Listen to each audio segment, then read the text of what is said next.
EPS 95 कर्मचारी pension योजना के तहत न्यूनतम पेंशन बढ़ने का इंतजार कर रहे देश के 85 लाख से ज्यादा पेंशन धारकों को बड़ा झटका लगा है।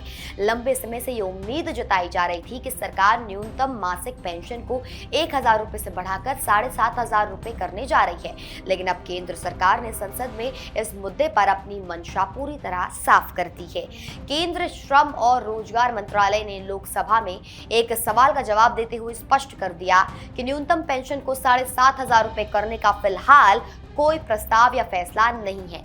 अब सबसे बड़ा सवाल ये उठता है कि सरकार ने इतना बड़ा फैसला क्यों लिया और अब पेंशनर्स को हर महीने कितना पैसा मिलेगा।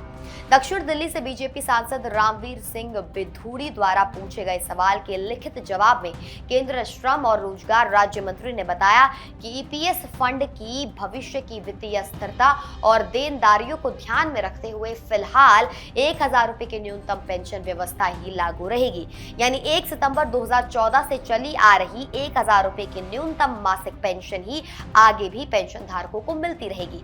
लेकिन कहानी यही खत्म नहीं होती। सरकार ने संसद में यह भी स्पष्ट किया कि इस न्यूनतम 1,000 रुपए की पेंशन को बरकरार रखने के लिए केंद्र सरकार हर साल बजटीय सहायता जारी रखती है। मौजूदा नियमों के मुताबिक कर्मचारियों के पेंशन फंड में नियोक्ता यानी कि एम्प्लॉयर की ओर से 8.33% का योगदान दिया जाता है, जबकि केंद्र सरकार की तरफ से 1.16% का योगदान दिया जाता है।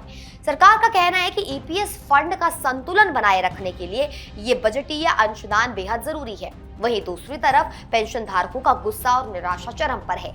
ईपीएस 95 राष्ट्रीय संघर्ष समिति का कहना है कि आज के दौर में 1,000 रुपए की पेंशन बेहद मामूली है। संगठन का तर्क है कि देश भर के ईपीएस के तहत आने वाले पेंशनर्स पिछले कई वर्षों से लगातार ज्ञापन सौंप रहे हैं और शांतिपूर्ण प्रदर्शन कर रहे हैं। पेंशनर्स संगठनों के मुताबिक महंगाई के इस दौर में सम्मानजनक जीवन जीने के लिए 7,500 रुपए की न्यूनतम पेंशन कोई लग्जरी नहीं बल्कि बुनियादी जरूरत है। अगर आंकड़ों की बात करें तो 31 मार्च 2026 तक के सरकारी आंकड़ों के अनुसार देश भर में ईपीएस 95 के तहत कुल 85,84,604 पेंशनर्स पंजीकृत हैं, जिन्हें हर महीने पेंशन दी जाती है। वित्त वर्ष 2026 तक इस योजना के तहत कुल 15,819.28 करोड़ रुपए की पेंशन राशि बांटी जा चुकी है।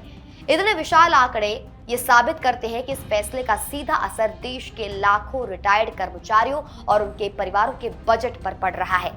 सरकार के इस जवाब से ये बात शीशे की तरह साफ हो गई है कि फिलहाल न्यूनतम पेंशन में किसी भी बड़े इजाफे की गुंजाइश नहीं दिख रही है। अब देखना ये होगा कि संसद में मिली इस मायूसी के बाद देश भर के 85 लाख से ज्यादा पेंशनर्स और ईपीएस संघर्ष समिति अपनी मांगों को लेकर आगे क्या कदम उठाती है।